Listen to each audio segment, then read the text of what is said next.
पहला क्वेश्चन है, हाल ही में अल्पसंख्यक अधिकार दिवस कब मनाया गया है? तो अभी 18 दिसंबर को अल्पसंख्यक अधिकार दिवस मनाया गया। तो उस क्वेश्चन का बे ऑप्शन सही है। अल्पसंख्यक समुदाय के अधिकारों की रक्षा के लिए हर साल 18 दिसंबर को ये अल्पसंख्यक अधिकार दिवस मनाया जाता है। अच्छा, इस बार के अल्पसंख्यक अधिकार दिवस की थीम क्या है? इस बार की थीम है सेलिब्रेटिंग डाइवर्सिटी एंड इंक्लूजन। क्या है theme? Celebrating diversity and inclusion.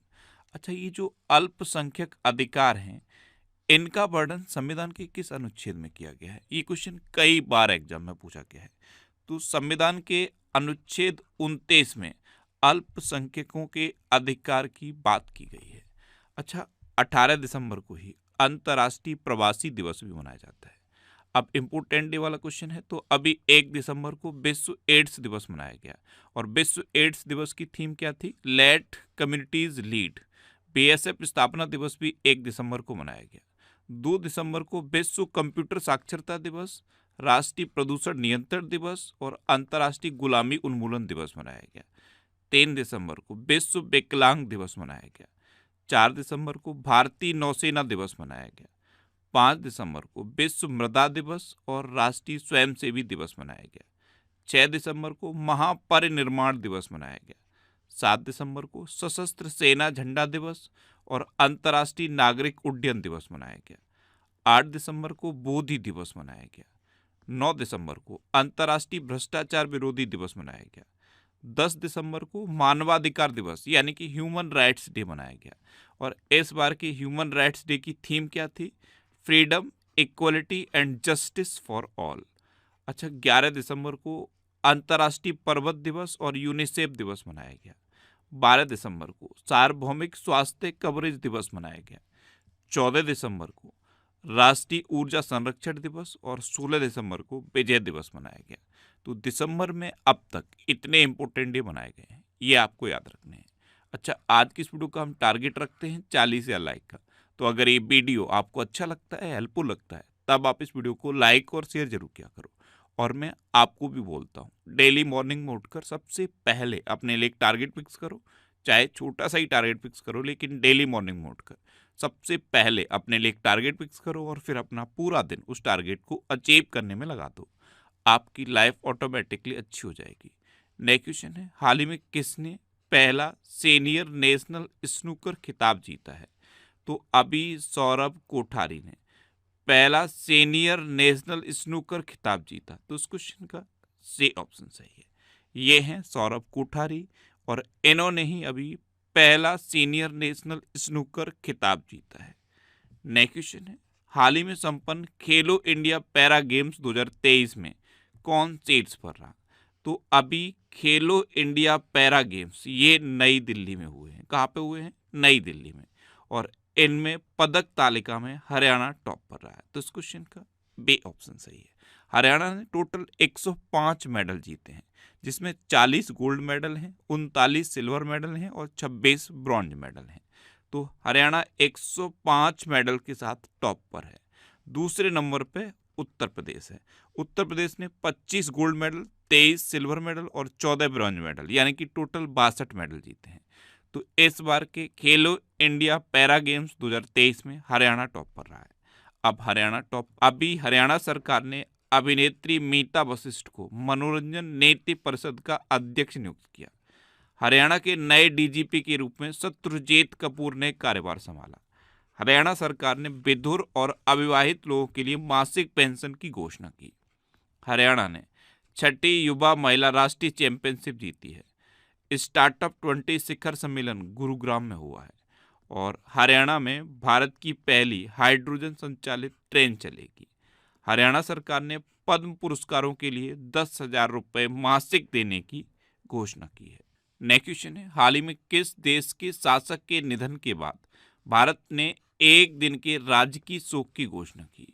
तो कुवैत के शासक का भी निधन हुआ है और इनके निधन के बाद भारत ने एक दिन के राजकीय शोक की घोषणा की। तो इस क्वेश्चन का से ऑप्शन सही है। कुवैत के शासक थे शेख नवाफ अल अहमद अल जफर अल सबहा। इनका अभी निधन हो गया और इनके निधन के बाद भारत ने एक दिन के राजकीय शोक की घोषणा की। नेक्स्ट क्वेश्चन है, हाल ही में उपराष्ट्रपति जगदीप धनखड़ ने कहाँ अटल स्वास्थ्य मेले का उद्घाटन किया? तो हमारे उपराष्ट्रपति हैं जगदीप धनखड़। इन्होंने अभी लखनऊ में अटल स्वास्थ्य मेले का उद्घाटन किया। तो इस क्वेश्चन का बे ऑप्शन सही है। लखनऊ के राजाजीपुरम में अटल स्वास्थ्य मेले का उद्घाटन किया गया है। नेक्स्ट क्वेश्चन है, हाल ही में आई रिपोर्ट के अनुसार वर्ष 2022 में बाघों के हमले से सबसे अधिक मौतें कहाँ हुई हैं? तो अभी एक रिपोर्ट आई है और इस रिपोर्ट के अकॉर्डिंग वर्ष 2022 में बाघों के हमलों से टोटल 112 डेथ हुई, जिसमें अकेले महाराष्ट्र में 85 डेथ हुई हैं। कितनी?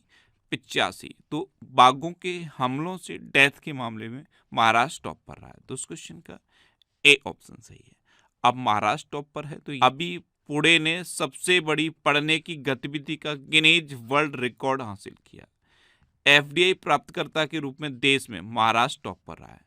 महाराष्ट्र सरकार सुरेश वाडकर को लता मंगेशकर पुरस्कार देगी और महाराष्ट्र ने राजा भालिंदर ट्रॉफी जीती है। नेक्स्ट क्वेश्चन है, हाल ही में किस एआई ने प्रधानमंत्री मोदी के भाषण का वास्तविक समय में भारतीय भाषाओं में अनुवाद किया? तो आपको पता है अभी प्रधानमंत्री नरेंद्र मोदी वाराणसी में थे और वाराणसी में प्रधानमंत्री मोदी ने काशी तमिल समागम को संबोधित किया और काशी तमिल समागम में जो प्रधानमंत्री मोदी ने स्पीच दिया उस स्पीच को रियल टाइम में तमिल भाषा में कन्वर्ट किया गया था और इसे भाषिनी एआई के द्वारा कन्वर्ट किया गया। ये सरकार का एक टूल है भाषिनी एआई। इस टूल का इस्तेमाल करके किसी भी भाषा को रियल टाइम में दूसरी भाषा में कन्वर्ट किया जा सकता है। तो इस क्वेश्चन का सी ऑप्शन सही है। ऐसी एआई टूल का यूज करके प्रधानमंत्री मोदी के भाषण को तमिल भाषा में रियल टाइम में कन्वर्ट किया गया। नेक्स्ट क्वेश्चन है, हाल ही में टेस्ट क्रिकेट में 500 या उससे अधिक विकेट लेने वाले दुनिया के 8वें गेंदबाज कौन बने हैं? तो अभी नाथन लियोन टेस्ट क्रिकेट में 500 या उससे अधिक विकेट लेने वाले दुनिया के 8वें गेंदबाज बने। तो इस क्वेश्चन का बे ऑप्शन सही है। ये हैं ऑस्ट्रेलिया के गेंदबाज नाथन लियोन। ये अभी टेस्ट क्रिकेट में 500 या उससे अधिक विकेट लेने वाले दुनिया के 8वें गेंदबाज बने हैं। अच्छा, अभी बीसीसीआई ने महेंद्र सिंह धोनी की जर्सी को रिटायर करने का फैसला किया। बीसीसीआई ने मोहम्मद शमी के लिए अर्जुन अवार्ड की सिफारिश की। दक्षिण अफ्रीका की महिला क्रिकेट टीम का कप्तान लॉरा बोलवार्टो को बनाया गया। अंडर 19 क्रिकेट वर्ल्ड कप 2024 की मेजबानी दक्षिण अफ्रीका करेगा और विश्व कप में सर्वाधिक छक्के लगाने वाले बल्लेबाज रोहित शर्मा बने हैं। नेक्स्ट क्वेश्चन है, हाल ही में भारत में इजराइल के राजदूत के रूप में किसे नियुक्त किया गया? तो अभी अपने देश भारत में इजराइल के राजदूत के रूप में रूबेन अजार को नियुक्त किया गया। तो इस क्वेश्चन का सी ऑप्शन सही है। तो अब रूबेन अजार भारत में इजराइल के नए राजदूत होंगे। ये है रूबेन अजार। अच्छा, अभी PFRDA बोर्ड का अंशकालिक सदस्य परम सेन को नियुक्त किया गया। सियाचिन ग्लेशियर के ऑपरेशनल पोस्ट पर तैनात होने वाली पहली महिला मेडिकल ऑफिसर फातिमा वसीम बनी है। हैदराबाद शहर का नया पुलिस आयुक्त KS रेड्डी को नियुक्त किया गया और सैम ऑल्टमैन को फिर से ओपन AI के CEO के रूप में नियुक्त किया गया है। नेक्स्ट क्वेश्चन है, हाल ही में भारतीय वायुसेना ने स्वदेशी summer air defence missile system का सफल परीक्षण कहाँ किया है? तो अभी इंडियन एयरफोर्स ने स्वदेशी summer air defence missile system का सफल परीक्षण आंध्र प्रदेश में किया। तो इस क्वेश्चन का बे ऑप्शन सही है। समर की फुल फॉर्म क्या है? समर की फुल फॉर्म है surface to air missile for assured retaliation. अब इस एयर डिफेंस मिसाइल सिस्टम का सफल परीक्षण आंध्र प्रदेश में हुआ है। अच्छा, आंध्र प्रदेश सरकार पिछड़ा वर्ग जाति जनगणना शुरू करेगी। मिनिएचर ईस्टर्न घाट विशाखापट्टनम का नया पर्यटन स्थल बना है। आंध्र प्रदेश के पूर्व मुख्यमंत्री को भ्रष्टाचार के आरोप में गिरफ्तार किया गया। इसरो ने अपने पहले सूर्य मिशन आदित्य L1 को श्रीहरिकोटा से लॉन्च किया और राष्ट्रपति द्रौपदी मुर्मू ने आंध्र प्रदेश के पूर्व मुख्यमंत्री NTR की याद में स्मारक सिक्का जारी किया। अच्छा, जब भी आप आंध्र प्रदेश सुनते हो आपके माइंड में तुरंत क्लिक कर जाना चाहिए कि ये भाषा के आधार पर गठित होने वाला भारत का पहला राज्य है। नेक्स्ट क्वेश्चन है, हाल ही में खाद्य पदार्थों में मिलावट के मामले में कौन शीर्ष पर रहा? तो अभी एनसीआरबी का डाटा जारी किया गया है और इस डाटा के अकॉर्डिंग भारत में हैदराबाद में सबसे अधिक मिलावट के मामले पाए गए। तो इस क्वेश्चन का सी ऑप्शन सही है। नेक्स्ट क्वेश्चन है, हाल ही में किस भारतीय ने अंटार्कटिका पर सबसे ऊंची चोटी माउंट विल्सन पर सफल चढ़ाई की है? तो केरल सरकार के कर्मचारी हैं शेख हसन खान। इन्होंने अभी अंटार्कटिका की सबसे ऊंची चोटी माउंट विल्सन पर सफल चढ़ाई की। तो इस क्वेश्चन का सी ऑप्शन सही है। माउंट विल्सन की समुद्र तल से ऊंचाई है 4,892 मीटर। कितना? 4,892 मीटर। और इस पर सफल चढ़ाई की है केरल सरकार के कर्मचारी शेख हसन खान ने। नेक्स्ट क्वेश्चन है, हाल ही में प्रधानमंत्री मोदी ने दुनिया के सबसे बड़े ध्यान केंद्र स्वरवेद महामंदिर का उद्घाटन कहाँ किया है? तो प्रधानमंत्री नरेंद्र मोदी ने दुनिया के सबसे बड़े ध्यान केंद्र स्वरवेद महामंदिर का शुभारंभ वाराणसी में किया। तो इस क्वेश्चन का बी ऑप्शन सही है। ये 7 मंजिला एक महामंदिर है और इसमें 20,000 लोग एक साथ बैठकर ध्यान कर सकते हैं। प्रधानमंत्री मोदी ने इसका शुभारंभ किया है। नेक्स्ट क्वेश्चन है, हाल ही में किसने एमआरएफ फॉर्मूला 2000 का ताज अपने नाम किया है? तो अभी संदीप कुमार ने एमआरएफ फॉर्मूला 2000 का ताज अपने नाम किया। तो इस क्वेश्चन का बी ऑप्शन सही है। ये हैं Indian national car racing championship के संदीप कुमार और इन्होंने ही एमआरएफ फॉर्मूला 2000 ताज अपने नाम किया। नेक्स्ट क्वेश्चन है, हाल ही में किस देश की फिल्म चिल्ड्रन ऑफ नोबडी ने KIFF फेस्टिवल में सर्वश्रेष्ठ फिल्म का पुरस्कार जीता? तो इजराइल की फिल्म है चिल्ड्रन ऑफ नोबडी। इसने अभी कोलकाता इंटरनेशनल फिल्म फेस्टिवल में सर्वश्रेष्ठ फिल्म का पुरस्कार जीता। तो इस क्वेश्चन का सी ऑप्शन सही है। अब इजराइल, तो ये है मैप में इजराइल। इजराइल की कैपिटल क्या है? यरूशलेम।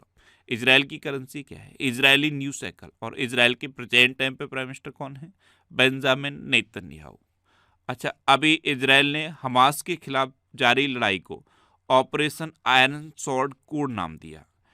इजराइल ने अपने अत्याधुनिक AI संचालित युद्धक टैंक बराक का अनावरण किया। इजराइल के शोधकर्ताओं ने स्टेम कोशिकाओं से कृत्रिम भ्रूण बनाया। BEL ने इजराइल की एरोस्पेस इंडस्ट्री के साथ समझौता किया और इजराइल प्राकृतिक गैस उत्पादन में 60% की वृद्धि करेगा। अच्छा, इजराइल में एक शहर है तेल अबीब। यहाँ पे एक स्ट्रीट का नाम बदल के गुरुदेव रवींद्रनाथ टैगोर के नाम पर रखा गया है। इजराइल की संसद का नाम अक्सर एग्जाम में पूछ लिया जाता है। इजराइल की संसद का नाम क्या है? नेसेट। KNESSET, नेसेट इजराइल की संसद का नाम